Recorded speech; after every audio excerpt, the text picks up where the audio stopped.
Welcome back, everybody. This is Pop Reads from the Book of Carolla. In 50 years, we'll all be chicks.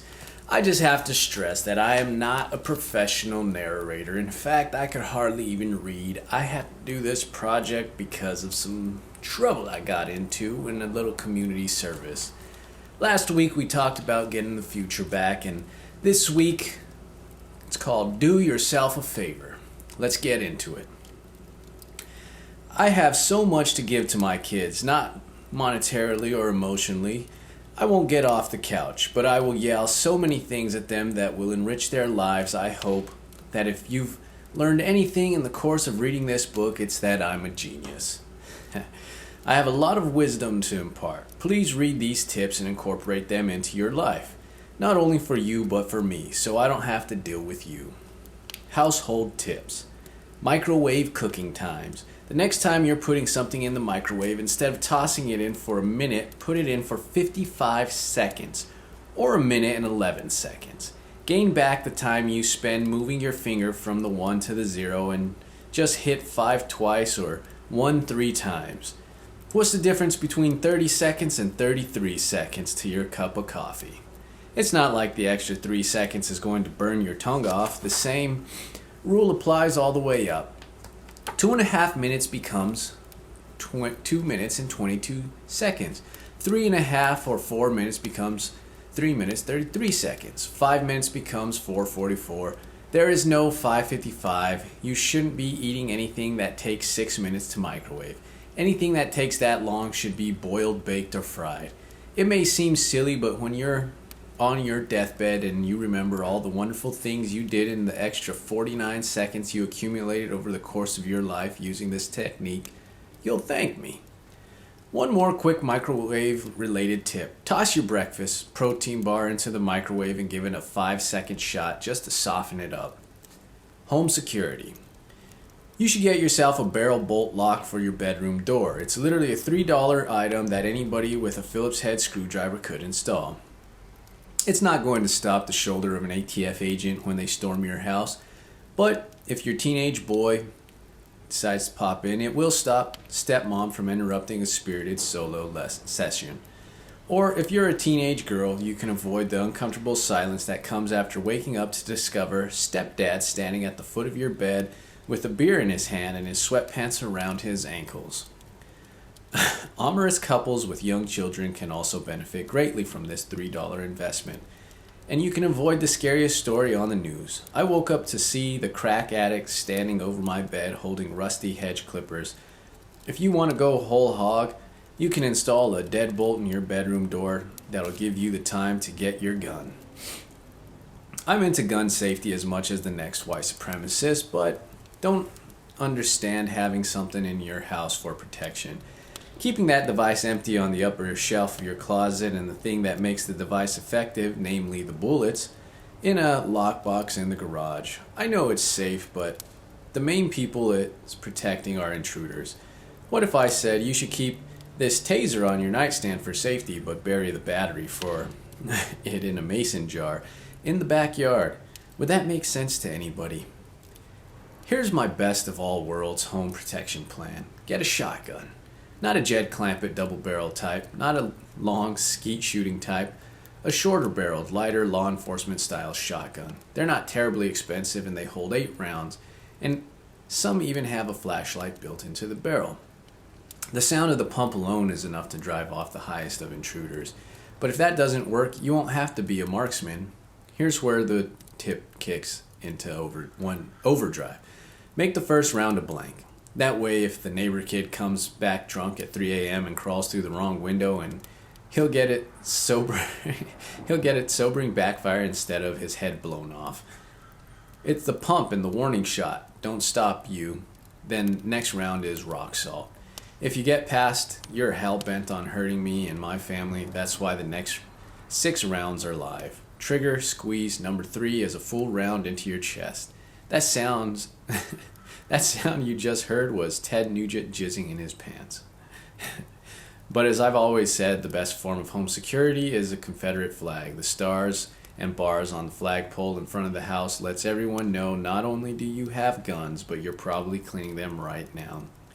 If you, as a white male in your 30s, I've seen the ADT ads, are casing a neighborhood and deciding which house in your home invasion target, which are you going to hit? The house with the Confederate flag or the one with the hummingbird feeder and the cat count sticker for the firefighters? Wow, these people are always honking. If that feels slightly too racist for you, then the next best thing is don't tread on me flag. It's the same connotation. This is the home of a proud NRA member who is ready, willing, and able to fill your ass with buckshot if you so much as step on their lawn. Avoid slippers with hard bottoms. Don't get me wrong, by all means get a nice pair of slippers, especially if you have tile floors. But the ones with the rubber soles eventually turn into shoes each time you step out on the house, and those you'll get a little bit further from home and a little bit closer to homeless. It starts innocently enough, I'm just grabbing mail. Then it's, I'm hitting the drive-thru. It's not like I'm getting out of the car. Soon enough it becomes, I'm just going to the liquor store. What do those losers care? Eventually you show up at the office. Hey, it's casual Friday. These look like top slippers. And finally, so what if I'm going to the Oscars? It's shabby chick. I'm telling you, it's a slippery slope. Good stuff, Ace Man. Airplanes, car horns, trains, planes, and automobiles, and anything else you can think of. And this one is called bright colored wallets. Avoid black wallets. Many cars, including my own, have black leather seats and black carpet. At night, when the black wallet falls out of the sweatpants and gets lodged between the black seat and the black carpet on the transmission hump, it becomes undetectable by the human eye. Now you've got no cash and an irate hooker. I actually went to the length of spray painting my wallet red. This is an endless source of amusement for everyone in my life, but that was 5 years ago and I'm still going strong with the same wallet. So suck it, naysayers. The way to avoid this problem altogether is tip number 255. Only purchase sweatpants with zippers and pockets. Digital timer. Get a digital kitchen timer and put it in your nightstand. It's great as a backup if you have an important engagement. Let's say you absolutely need to wake up at 6 a.m. to get ready for a job interview or a court date. You'll go to bed at midnight and set the alarm, then also do some quick math and set the timer for 6 hours. That way if there's a power outage or in a haze you slap the snooze bar, you're covered. That's just one use for the digital timer. It's also great for naps. Oftentimes when people take a nap, they're afraid of going too long and screwing up their sleep cycle or missing the kids' recital. So they'll end up sleeping with one eye open, which defeats the purpose of the nap. Rather than resetting the alarm clock, just set the timer for however long you want to nap. And of course, be sure to add an extra 3 minutes for beating off. I may not look like most people, but I don't get up at the same time every day. Instead of setting an alarm to different times every night, I just use the digital timer. It's also good for travel. If you want to take the nap, can't figure out the hotel clock, put your phone number on stuff. Whether it's your iPhone, wallet, or laptop, put a nice sticky label with your phone number on it so if it gets lost, you at least have the chance of getting it back. I have my phone number written on the inside of my wallet with, "If found, please call." We did an experiment on my radio show where we left wallets in various parts of Los Angeles. There was no identification, no credit cards, just $100 cash and a phone number written in them. People found the wallets and called the show. They didn't know it was a radio stunt. They just found a wallet and wanted to get it back to the rightful owner. You have to realize that 9 out of 10 times a lost wallet is not going to be found by a criminal. Criminals don't go looking for stuff on the ground. Usually it's going to be found by some hardworking, God-fearing busboy taking the subway to work. Despite what you may think, people are fundamentally decent and will do the right thing if given the opportunity. Labels. If you're living in a home that has more than one portable phone, kitchen, den, bedroom, etc., put a label on each one so you don't mix them up and they'll find their way back to the correct cradle. You can go the extra mile and make a nice label with the Brother P touch, which sounds like a monk who molests kids. Also, while we're on phone, shut the ringer off on the bedroom phone. You'll hear the ring from the other one that's in the office and never be startled by the one that's 2 feet from your head. Wow, somebody's really listening to some Metallica over there, these douchebags. $60 air compressor from the Home Depot. Now that's a good investment, I could tell you. You don't have to be a contractor use out of these things. Invest in one of these and you won't have to go to the gas station to inflate your car or buy tires. You won't blow out a lung inflating pool toys either. Or an air mattress. You can use it on your dry your laptop after you dump a cup of coffee on the keyboard. I'm not even going to get into the sexual possibilities. Wow, they really had that music loud, huh? What idiots. And they're talking on the phone? Morons. Exactly people that need to read this book. Anyways, back to the book. Multiples. When you go to the store and you buy nail clippers, screwdrivers, scissors, and the other little items that you use every day, buy a couple and spread them around your house. Put some in your car and your office too. Have a pair of scissors in every room. These things literally cost pennies and are easily lost. So have backups. The 85 cents you invest in a second pair of toenail clippers is more than worth it when you don't have to run around the house looking for them. In general, this tip is more about time versus money. People are constantly kicking their own ass to save a nickel. How much is your time worth? Spend a little bit extra and get these precious minutes back to enjoy your loved ones. In my case, my cars. Parenting tips. Find out if your kid is a good drunk or a bad drunk. Let's face it, if your kid's going to have some relationship with alcohol, you should find out early on if it's a good one or a bad one. We all remember those friends from back in the day who turned into different people when they got drunk. I had friends who were the nicest, most rational guys in the world when they were sober and turned into belligerent, confrontational date rapists after 9 beers. I've also had girlfriends who after a few too many Jack and Tabs would go up to my boss at the Christmas party and let him know what I really thought of him. So it's important to find out early what kind of drunks your kids are going to be. On my twins' 16th birthday, I'm going to take them to the park with a 12-pack of Mickeys and get to the bottom of it. God willing, they just say, let's go to Tommy's and get chili burgers. You drive, we're too drunk. Then it's time to toss them the keys to the liquor cabinet and get the party started. But I'll know they can handle their booze if my sons say, you think you're hot?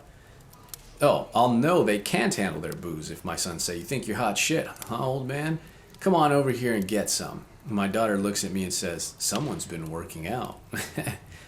Show your son your dick. Before you start calling Child Protective Services, I'm not saying you should sit him down in the living room when he's 15 and drop your drawers.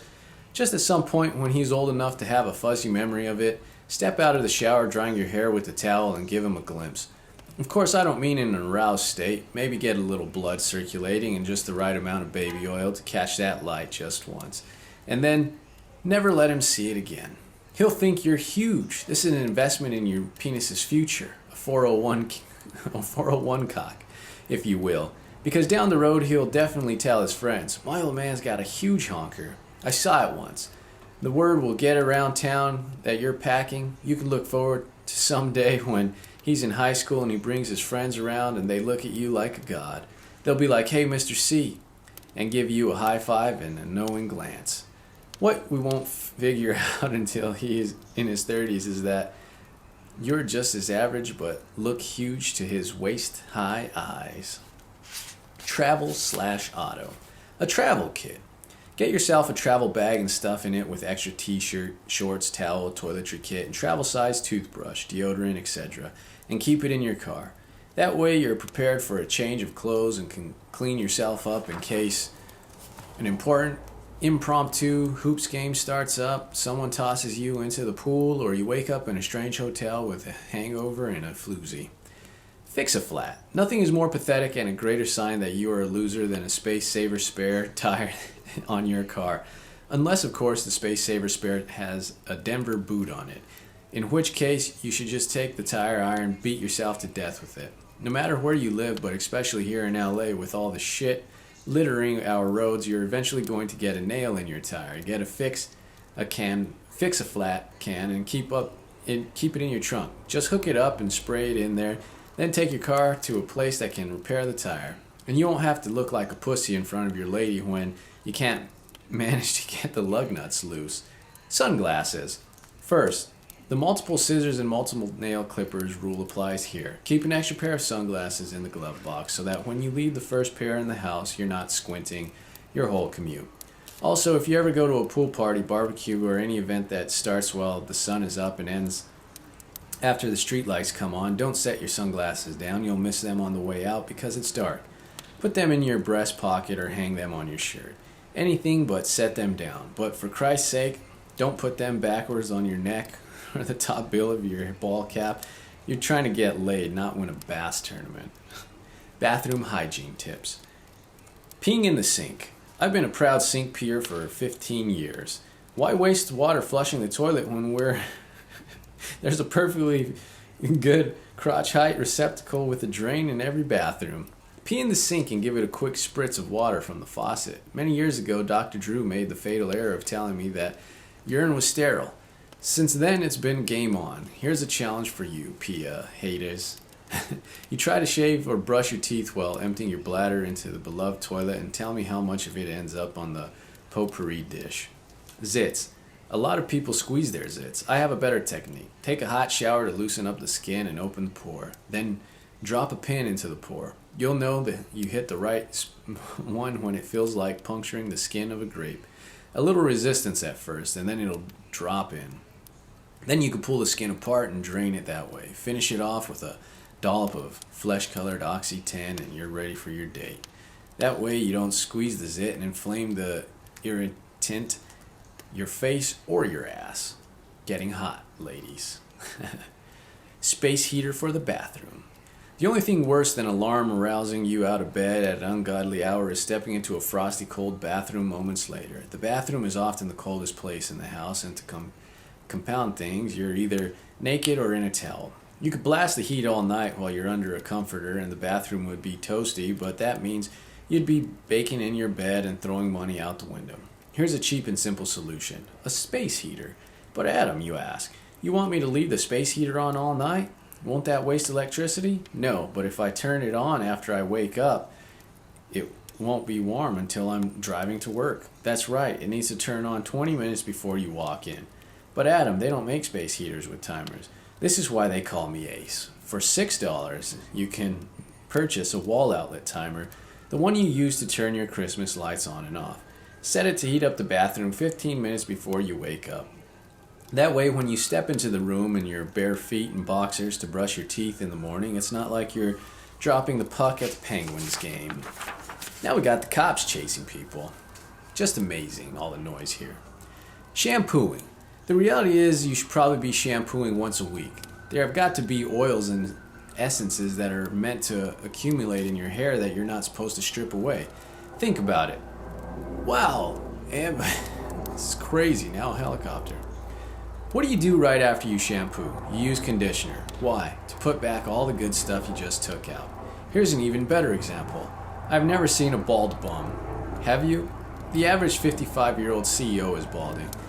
The average 55-year-old bum has a head of hair like Phil Spector. What's the difference? The CEO has a marble shower with 20 different massaging heads and uses it twice a day. The homeless guy showers once a year at the beach. This is crazy. I haven't had this much noise ever. Bunch of assholes have to ruin our story time.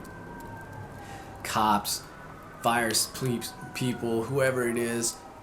Ridiculous. Anyway, we'll read over this. One last bathroom tip. If you get ingrown hairs on your neck or bikini line, use a little Oxy-10 after you shave and they'll diminish considerably. P.S. If you're getting ingrown hairs on your neck and bikini line, please stay at home when I come to your town for the book signing. Life tips. Arrival time. As a society, we heap a lot of praise on those who are punctual and even more on those who are early. The early bird catches the worm. This guy is the first one in the office every day, etc. The next tip in a case of for being late. If we're meeting at a restaurant or the movies, be on time. But if you're going to someone's house, it's better to be late than early. People are never ready when you show up before the agreed upon time. If you're coming over for brunch and you're 20 minutes early, the person is just going to be stepping out of the shower. If you're coming into a barbecue that starts at 3 o'clock, don't get there at 2:30, 8.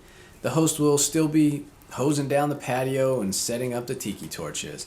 Then you'll have to do that awkward thing where you say, pretend I'm not here, but then annoy them for 5 minutes later looking for the bottle opener.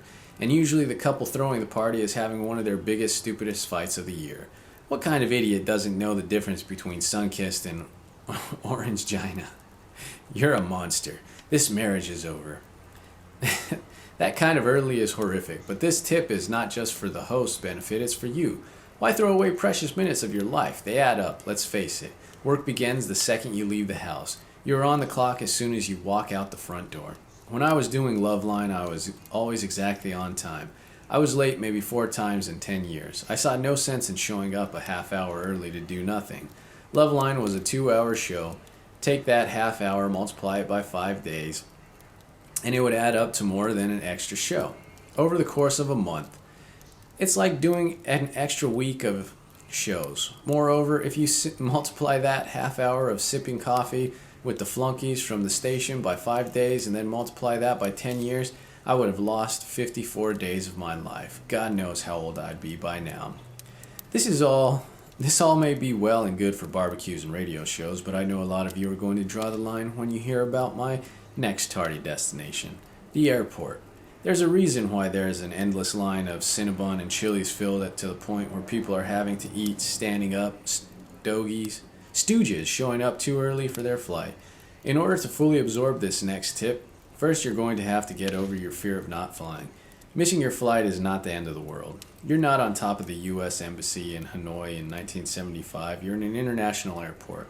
There's hundreds of flights leaving each day, and I'll bet you at least 20 of them are going where you're supposed to be. So if you miss your flight, you can still get to your destination just a couple of hours later, and maybe $80 lighter in the wallet. Now let's do the same math I did with Loveline. Imagine you show up at the airport an hour early than you need to be there. Not an hour before the flight, an hour before the time you need to get through check-in and security. If you do that for 3 flights, you've lost the time it would take you to fly from LA to Chicago. If you did it 2 or more times, you could fly from LA to New York. Have a F off chambered and ready to go. You're going to encounter dicks in your life. It's inevitable. One time, during the first few weeks of my morning radio show, I was in the parking lot of Cantor's Deli on my way to get some post-show pastrami. Someone walked by, recognized me, and shouted, "Howard Stern was better." Without missing a beat, I shouted back, "F off." It caught the guy by surprise. He started explaining that he was a producer, but before he could finish that pathetic excuse for his behavior, I hit him with a second round, "Go F yourself." Then I walked into the deli and enjoyed my lunch. Life is too short to deal with dickheads. These people need to be shamed publicly. If you're uptight about cursing, then have a beat it in the breach. That's good too. Faking it. This tip is for the gals. Personally, I don't care if my many ladies fake orgasms. Either I give you a real one or you think enough of me to avoid hurting my feelings. It's like ass kissing. Genuine or not, it's a compliment either way. But if you're with someone who can't get you over the hump, no pun intended, and you have to fake orgasms, hold back every 8th one. Just say, "Sorry, Oprah had on that woman whose face was ripped off by the monkeys. It just wasn't in me tonight." The guy will think the rest of them were legit, and you'll never get accused of faking. Tipping. The tipping system is all screwed up. The people who really deserve the tips don't get them. For example, the wife will get the hour, actual 50 minutes of massage and aromatherapy at Burke Williams for $125 and still have to tip the bitch out. Why isn't this included? Why do you have to give the masseuse another $30 on top of the $125? What a scam.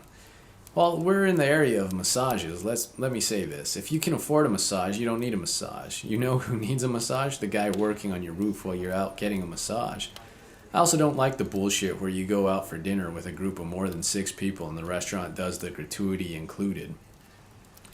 Let's look at the definition of the word gratuity. Something given voluntarily or beyond obligation, usually for some service. Voluntarily. If it isn't included, it isn't a gratuity, it's a tariff. They don't give you the option. 18%, sometimes 20% if they're real assholes. It's built in. What if the service sucks? You're still forced to give the gratuity. In fact, this system makes sure the service sucks because it's taken from the financial incentive to bring the food quick and keep the water glasses full. And shouldn't the chefs be getting the tips instead of the wait staff? Why should the cost of food influence the tip? It all weighs the same. It takes as much time and effort to deliver a Morton's prime rib as the Denny's Grand Slam, but the Morton's waiter is going to get a big fat tip while the Denny's waitress is going to get screwed by the old cheap bastards who are busting out the abacus to figure out what 14% of $6.95 is and leaving it in the lint-covered pennies. whether it's an expensive restaurant waiter or masseuse, that this is how they make their money argument is a load of shit. They should be paid by the business. I wish when I was a contractor I could have done the job and then told the homeowner to tip the laborers. Sorry, I don't pay them. 18% would be fair. By the end of my carpentry career, I was really skilled. I could read plans, do the layout from framing, tell the difference between a glulam beam and a parallel beam. And I was driving a truck with $3,000 worth of them in the back, but I was making $15 an hour. Why does the hot 20-year-old waitress who's banging the rich producer need to average $45 an hour? Why does she deserve to make what an optometrist makes and not have to claim it in taxes? So here's the tip about the tip.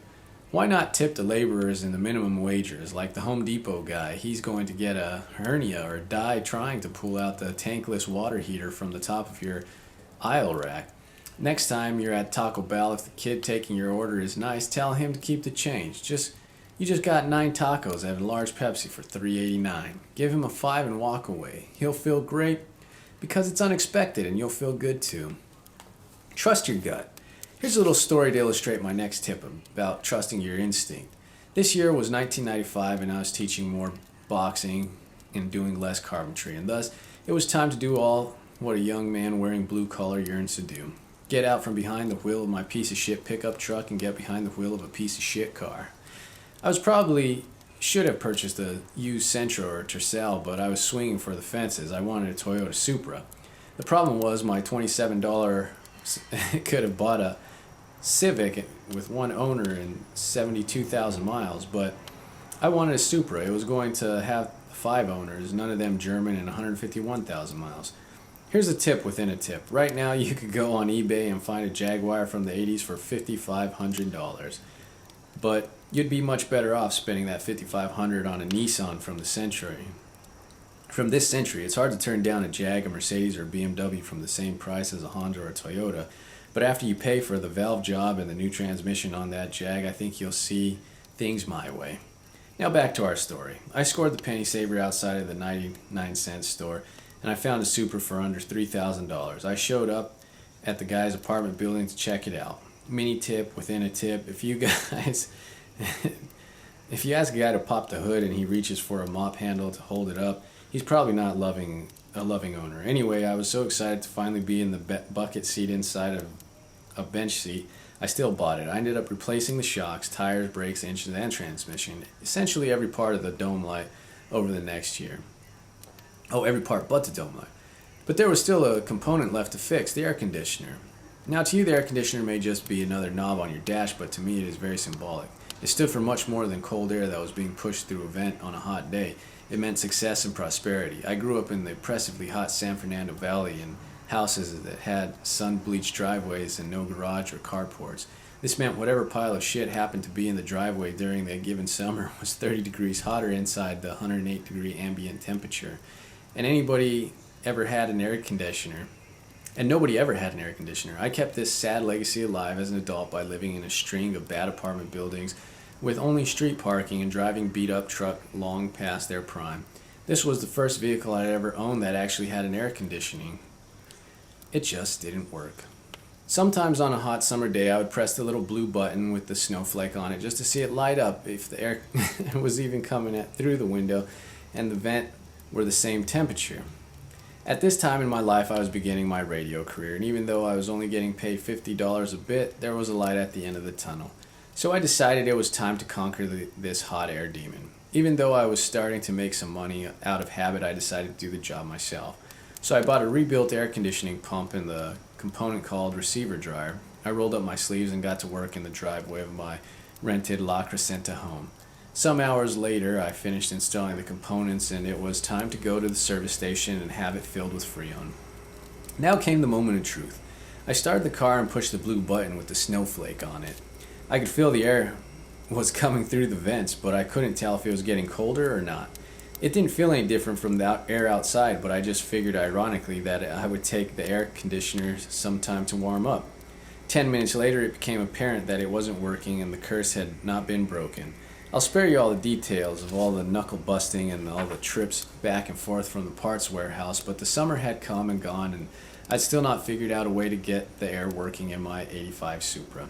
In my vain attempt to beat the heat, I sadly and ironically spent an entire summer laying on a hot driveway underneath a black car, on jack stands or standing in parts of warehouse and Van Nuys with nary a swamp cooler to be found. The good news was the radio career had picked up enough that 6 months later I decided to break down and let the experts handle it. I brought the car to a place that specialized in air conditioning repair. I told the guy behind the counter I didn't care what it took. This car needed air conditioning, and it needed it now. He told me, "You come back here at 5 p.m. and this baby will be blowing cold Arctic air." I jumped into Jimmy's car and we went out for a celebratory lunch. Before I knew it, it was 4:30 and time to make my way back to the shop. Jimmy dropped me off and headed home. I confidently strolled into the office. The mood was somber.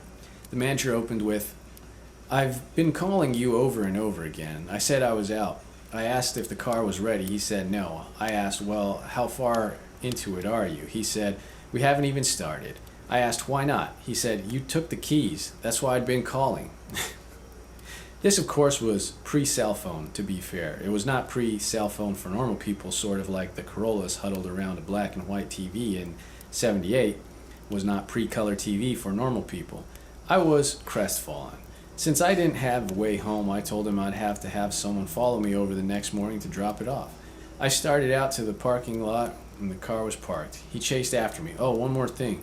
While you were gone, somebody backed into it and pushed in the rear right quarter panel."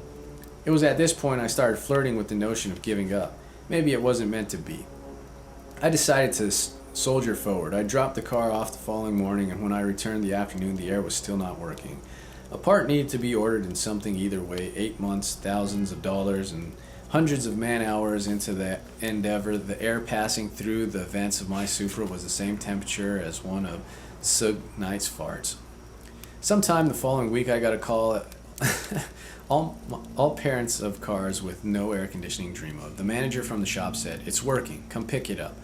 This time, it's my father's turn to give me a ride. My dad and I don't have a lot in common, so between his lack of knowledge, interest in building, boxing, radio, and my lack of knowledge, interest in jazz trumpet, we don't spend hours on the phone talking each other's ears off. But one thing we do share is a passion for psychology. I told my father on my journey to pick up my Supra, a journey that was only 3 miles, door to door, built-in, actually spanned hundreds of miles and thousands of tears, that I didn't think this car was meant to have air conditioning. It just wasn't meant to be. I knew it in my gut. I predicted the car would either be stolen or totaled. A short time later, I'd flown from New York back to LA to audition for Loveline, the TV show. I was on the balcony of my parents' apartment on the phone talking to Jimmy, who was still in New York with Kevin and Bean. It was midnight. As we were talking, a Ford F-250 pickup going 50 down a residential street without touching the brakes slammed right into the back of my car. It was an explosion of metal and glass. My car went careening into the street, and the truck jumped the curb and onto the lawn of my apartment building. The balcony I was standing on was on the first floor, so I was staring down at the whole thing 8 feet away from me. My car looked like an accordion. It was totaled. The guy threw his crippled truck into reverse and tried to drag it off the lawn. He was going to get the F out of Dodge in his Ford. The point is that instinct matters. Whether it's on the job or in a relationship, you should just trust your gut, unless your gut is full of Mountain Dew and Slim Jims, in which case you're a cretin and you should do the exact opposite of whatever your cholesterol-clogged heart is saying. Motivation. No one came from a lazier, more apathetic family than me. If there was laziness competition, my folks would take the gold, but it would have to be mailed to them. So given this upbringing, it's no surprise that I had to break the cycle and teach myself how to make something of my life. I was like a bear that was raised in captivity and then was ill-equipped to go out into the wild. So I started challenging myself. If you're thinking about something, don't procrastinate. Do it. Whatever it is. For me, it was the coffee mug. I would be going off my construction job in the morning and I would have my coffee mug with me. After I finished it, I would toss it on the floor of the passenger side and it would roll around all day until I got home to my shitty rented apartment. I'd be getting out of the truck and the coffee mug would be out in arm's reach and I'd stare at it for a second and think, I should bring that in and rinse it out. But another voice would come into my head and say, screw it, I'll just get a new one tomorrow morning. The argument in my head would go on. But then you'll have two mugs clinging around on the floor mat and will get chipped. I just put them on the seat, and that way I don't bump together. It was like a retarded version of those cartoons where the angel and the devil would appear on Daffy Duck's shoulder and argue. Fat fuck. After losing 20 minutes of my life wrestling with myself over whether to take the coffee mug in, I decided, do it this time. And from now on, when you see that coffee mug, you pounce on it. Eventually, it won't even be a thought anymore. Everything seems overwhelming when you stand back and look at the totality of it. I build a lot of stuff, and it would all seem impossible if I didn't break it down piece by piece, stage by stage. The best gift you can give yourself is some drive. That thing inside of you that gets you out of the door and into the gym, job interviews, and dates. The believes in yourself adage is grossly overrated. I don't trust people who believe in themselves.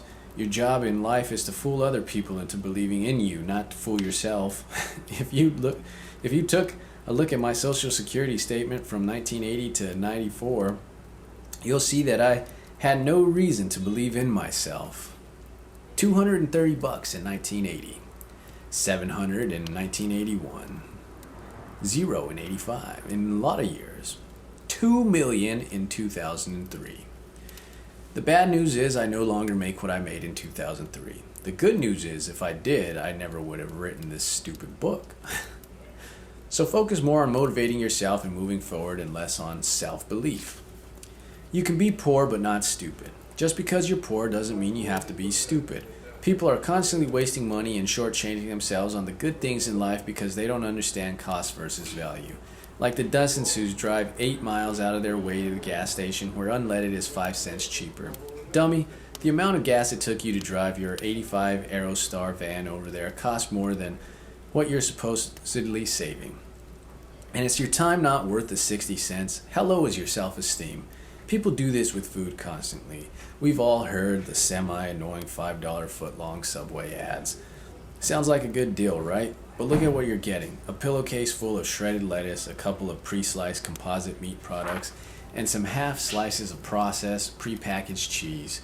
For $1 more, you can go to Giamelli's, a fantastic sandwich place in Burbank, but you could replace it with any good old local shop in any town in America. For under $6, you could get a 6-pound masterpiece of meat, fresh onions, pickles, and tomatoes, and good Italian bread. If you're going with the meatball sandwich at Subway, you'll get 4 of them that are the size of a golf ball and some watery ragu. At a place like Giamelli's, the meatballs are the size of softballs and you need to cut them in half to fit in the roll. Then you get covered in this rich hearty sauce. What's better? What's a better buy? The one from the chain sub shop that leaves you hungry an hour later, or the one that weighs as much as a Duraflame log that is so much you save half of it to eat for dinner? Another thing that falls under the poor versus stupid category is the bed.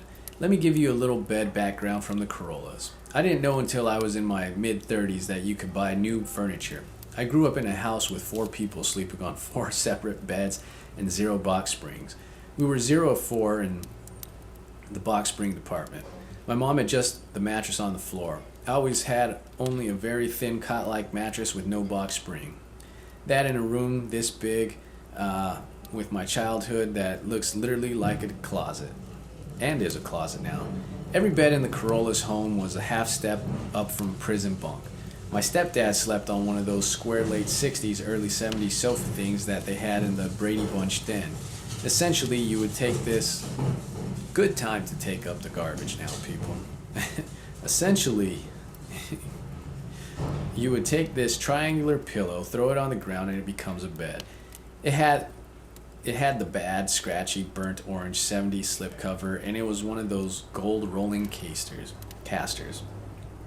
Eventually, I started buying mattresses from the Salvation Army that had been reconditioned, which means some ex-con flipped it over, beat it with a broomstick out in the alley, and sprayed it with Lysol, put it in a hefty bag, and sold it to me.